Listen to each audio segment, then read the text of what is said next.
এই মুহূর্তে পাওয়া আপডেট বাংলা সংবাদে আপনাকে স্বাগত। প্রথমেই জানিয়ে দিচ্ছি সংবাদ শিরোনাম। নির্বাচনের আগে জামায়াত আমিরের ৩ শর্ত। আরো থাকছে দল নিবন্ধনের সময়সীমা ৩ মাস বাড়ানোর আবেদন এনসিপির। এরপর থাকছে হরিণায় ভেঙে ফেলা হলো ৫০ বছরের পুরনো মসজিদ। আরো থাকছে শীঘ্রই নিবন্ধন ও প্রতীক ফিরে পেতে যাচ্ছে জামায়াত, বলছে শিশির মনির। এরপরেই জানিয়ে দিব ৮ বিভাগে বজ্র বৃষ্টির আভাস। এবং সর্বশেষ জানিয়ে দিব ২৩ এপ্রিলের গণমিছিল যে কোনো মূল্যে সফল করতে হবে। শুনছিলেন সংবাদ শিরোনাম, এখন বিস্তারিত। তবে এই ভিডিওটির মূল আকর্ষণ হচ্ছে ভারতে মুসলিমদের যে নির্যাতন করছে, অপদস্থ করছে, তারই এক প্রমাণ। ৫০ বছরের ঐতিহ্য মসজিদ ভেঙে ফেলেছে কট্টরপন্থী হিন্দুত্ববাদী। এই মসজিদ ভাঙার বিচার আল্লাহ একে একে গজব নাজিল করবে। নির্বাচনের আগে জামায়াত আমিরের ৩ শর্ত। জাতীয় নির্বাচনের আগে অন্তর্বর্তী সরকারকে ৩টি শর্ত পূরণ করতে হবে বলে মন্তব্য করেছেন বাংলাদেশ জামায়াতে ইসলামীর আমির ডক্টর শফিকুর রহমান। বৃহস্পতিবার রাজধানীর গুলশানে হোটেল ওয়েস্টিনে ইউরোপীয় ইউনিয়ন সফর নিয়ে আয়োজিত সংবাদ সম্মেলনে তিনি এ ৩ শর্তের কথা বলেন। জামায়াত আমির বলেন, জুলাই গণ অভ্যুত্থানে দেশে নতুনভাবে স্বাধীনতা পেয়েছে। এ অবস্থায় দেশে নির্বাচন হওয়ার আগে ৩টি শর্ত পূরণ করতে হবে। মৌলিক সংস্কার, সহবাসস্থান, নির্বাচনের শর্ত পূরণ করতে হবে। তা নইলে নির্বাচনের কমিটমেন্ট ঠিক থাকবে কিনা তা আল্লাহই ভালো জানেন। জামায়াত আমির আরো বলেন, অনেক কষ্টে যা এসেছে এতে ৩টি জিনিস গুরুত্বপূর্ণ হয়ে উঠেছে। এর প্রধান হচ্ছে দৃশ্যমান গ্রহণযোগ্য মৌলিক সংস্কার। আমরা তা সংস্কার কমিশনের কাছে দিয়েছি। এসব পরিবর্তন ছাড়া কোনো নির্বাচন হলে তা গণতন্ত্রের কোনো ভিত্তি গঠন হবে না। এ নির্বাচনও তাহলে পূর্বের মতো খারাপ হবে। হাজার হাজার মানুষের রক্তের বিনিময়ে যে বিজয় এসেছে, সেখানে এই পরিবর্তন খুবই জরুরি। তিনি বলেন, প্রথমত সংস্কারের প্রধান অংশীজন হচ্ছে রাজনৈতিক দলগুলো। এতে যদি তারা সহযোগিতা করে তাহলে দ্রুত নির্বাচনের পরিবেশ হবে। তারা যদি সহযোগিতা না করে, যদি গতানুগতিক নির্বাচন হয়, তাহলে আগের মতো নির্বাচন হবে, যার দায় রাজনৈতিক দলগুলোকে নিতে হবে। দ্বিতীয়ত, গণহত্যাকারীদের দৃশ্যমান বিচার করতে হবে, যাতে মানুষের আস্থা ফিরে আসে, শহীদের আত্মা যাতে প্রশান্তি পায়। তৃতীয়, রাজনৈতিক দলগুলোর মধ্যে পারস্পরিক সম্মানবোধ থাকতে হবে, যাতে এমন না হয় আমি জিতে গেলেই নির্বাচন সুষ্ঠু, না জিতলে দুষ্ট, এমন মানসিকতা থেকে বের হয়ে আসতে হবে। এর জন্য সবার এনগেজমেন্ট প্রয়োজন। এটি সরকারের তরফ থেকে হতে পারে, রাজনৈতিক দলগুলোর উদ্যোগে হতে পারে, সিভিল সোসাইটির উদ্যোগেও হতে পারে। জামায়াত আমির বলেন, নির্বাচনের আগে এই ৩ শর্ত পূরণ করতে হবে। শর্ত পূরণ ছাড়া মার্চ ফেব্রুয়ারি কোনো কিছুই ঠিক থাকবে কিনা, নির্বাচনের কমিটমেন্ট ঠিক থাকবে কিনা তা আল্লাহই ভালো জানেন। দল নিবন্ধনের সময়সীমা ৩ মাস বাড়ানোর আবেদন এনসিপির। নতুন রাজনৈতিক দল নিবন্ধনের জন্য আবেদনের সময়সীমা কমপক্ষে ৯০ দিন বাড়ানোর জন্য নির্বাচন কমিশনকে অনুরোধ করেছে জাতীয় নাগরিক পার্টি এনসিপি। বৃহস্পতিবার দুপুরে রাজধানীর আগারগাঁয়ে ইসি সচিবালয়ে সচিব কার্যালয়ে গিয়ে দলের পক্ষ থেকে লিখিতভাবে এ আবেদন জানিয়েছেন এনসিপির যুগ্ম আহ্বায়ক মুজাহিদুল ইসলাম শাহিন ও তাজনুবা জাবিন এবং সদস্য মনিরুজ্জামান। ইসির জ্যেষ্ঠ সচিবের কাছে নির্বাচন কমিশন সংস্কার ও রাজনৈতিক দলের নিবন্ধনের জন্য সময়সীমা বৃদ্ধির আবেদন শিরোনামে আবেদন করেছে এনসিপি। এনসিপির আবেদনে বলা হয়েছে, নির্বাচন সংক্রান্ত বর্তমান প্রচলিত আইনের মধ্য থেকেই বিগত শেখ হাসিনার নেতৃত্বাধীন সরকার ও তার অজ্ঞবহ নির্বাচন কমিশন ভোটবিহীন সংসদ সদস্য নির্বাচিত করা, জাল ভোট, রাতের ভোট সহ নানা অনিয়মের মাধ্যমে গত ৩টি জাতীয় নির্বাচনের আয়োজন করেছে। একইভাবে শেখ হাসিনা ও তার দলীয় নির্দেশনা অনুযায়ী ওই কমিশন সারা দেশে দলীয় প্রতীকে বিতর্কিত স্থানীয় সরকার নির্বাচনেরও আয়োজন করেছিল। বিদ্যমান আইনি কাঠামোর মধ্যে ইসির মাধ্যমে আওয়ামী লীগ সরকার সারা দেশে নির্বাচন ব্যবস্থা ধ্বংস ও ফ্যাসিবাদ কায়েম করেছিল। এমন পরিস্থিতিতে দেশের ছাত্র জনতা বৈষম্য ও ফ্যাসিবাদ বিরোধী আন্দোলন গড়ে তোলে এবং শেষ পর্যন্ত শেখ হাসিনা পালিয়ে যেতে বাধ্য হন।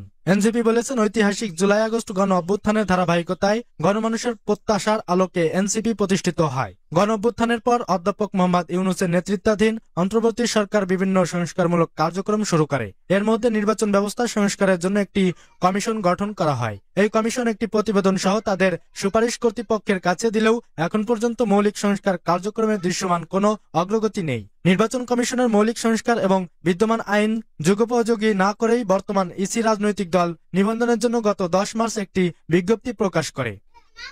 সংস্কারের আগেই ত্বরিত বিজ্ঞপ্তি প্রকাশ দেশের রাজনৈতিক ও সামাজিক পরিমণ্ডলের সমালোচনার জন্ম দেয়। হরিয়ানায় ভেঙে ফেলা হলো ৫০ বছরের পুরানো মসজিদ।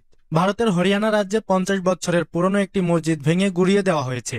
রাজ্যটিতে কট্টরপন্থী বিজেপি সরকার ক্ষমতায় রয়েছে এবং দিন দুয়েক আগে রাজ্যটির ফরিদাবাদে পৌরসভা কর্তৃপক্ষ মসজিদটি ভেঙে ফেলে। অবশ্য প্রশাসনের দাবি এটি বেআইনি স্থাপনা ছিল, তাই নিয়ম মেনেই ভাঙা হয়েছে।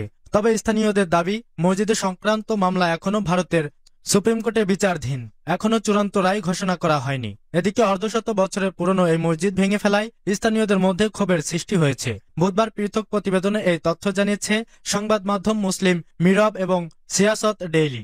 মুসলিম মিরব বলছে, হরিয়ানার ফরিদাবাদে অবস্থিত বড়খাল গ্রামের আকসা মসজিদ, যার বয়স প্রায় 50 বছর, গত 15 এপ্রিল সোমবার ভেঙে দিয়েছে ফরিদাবাদ পৌর কর্পোরেশন। মসজিদ ভাঙার এই সিদ্ধান্ত ঘিরে স্থানীয় মুসলিম সম্প্রদায়ের মধ্যে তীব্র ক্ষোভ ও অসন্তোষ দেখা দিয়েছে। আদালত বিচারাধীন থাকা সত্ত্বেও এই মসজিদটি ভেঙে দেওয়া হয়। এই ঘটনার সময় ওই এলাকার পুলিশের বিপুল সংখ্যক সদস্য মোতায়েন করা হয়েছিল এবং এমনকি 3 জন সহকারী পুলিশ কমিশনারও সেখানে উপস্থিত ছিলেন। শীঘ্রই নিবন্ধন ও প্রতীক ফিরে পেতে যাচ্ছে জামায়াত, মন্তব্য শিশির মনির।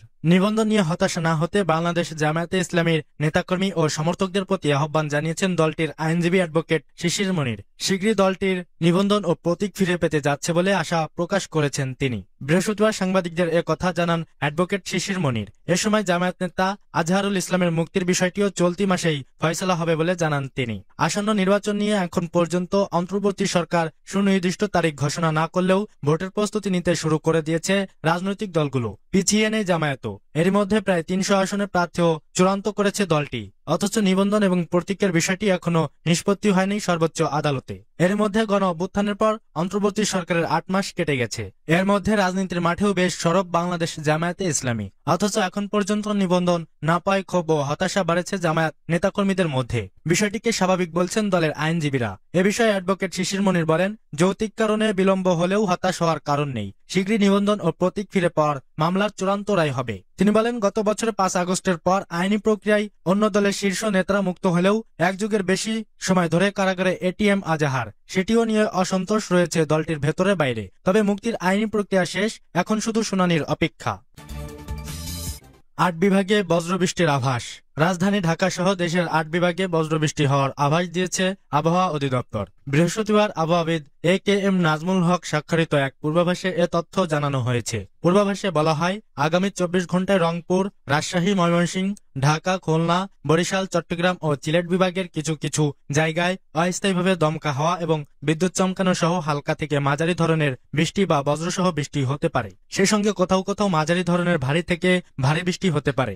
এছাড়া সারা দেশে দিন ও রাতের তাপমাত্রা প্রায় অপরিবর্তিত থাকতে পারে। আগামী 5 দিনের বৃষ্টিপাতের প্রবণতা হ্রাস পেতে পারে এবং তাপমাত্রা বৃদ্ধি পেতে পারে বলেও জানিয়েছে আবহাওয়া অধিদপ্তর।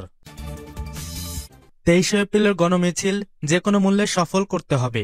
বাংলাদেশ খেলাফত মজলিসের নায়েবে আমির মাওলানা মহিউদ্দিন রাব্বানী 23 এপ্রিলের গণমিছিল যে কোনো মূল্যে সফল করার আহ্বান জানিয়েছেন। বৃহস্পতিবার সকালে সাভারস্থ জাতীয় দৃষ্টি প্রতিবন্ধী সংস্থা জামে মসজিদে বাংলাদেশ খেলাফত মজলিস ঢাকা জেলা আয়োজিত এক মত বিনিময় সভায় প্রধান অতিথির বক্তব্যে তিনি এ আহ্বান জানান। ভারতের সংসদ পাশ হওয়া বিতর্কিত ওয়াকফ বিল বাতিল এবং দেশটিতে মুসলিম নির্যাতন বন্ধের দাবিতে বুধবার ঢাকায় ভারতীয় দূতাবাস অভিমুখে গণমিছিল ও স্মারকলিপি প্রদান কর্মসূচি সফল করার লক্ষ্যে এই মত বিনিময় সভার আয়োজন করা হয়। এতে বাংলাদেশ খেলাফত মজলিস ঢাকা জেলা উত্তর এর সভাপতি মাওলানা আনোয়ার হোসেন কাসেমি সভাপতিত্ব করেন। প্রধান অতিথির বক্তব্যে মাওলানা মহিউদ্দিন রাব্বানী বলেন, ভারতে বিজেপির নেতৃত্বে মুসলমানদের ওপর একের পর এক নিপীড়ন চলছে। হিটলারের কায়দায় সেখানে মুসলিম নিধনের ষড়যন্ত্র হচ্ছে। ওয়াকফ আইন সংশোধন করে মসজিদ, মাদ্রাসা ও কবরস্থানের মতো পবিত্র সম্পদ হরণ করা হচ্ছে। এর প্রতিবাদ করায় মুসলমানদের বিরুদ্ধে চরম দমনপীড়ন শুরু হয়েছে।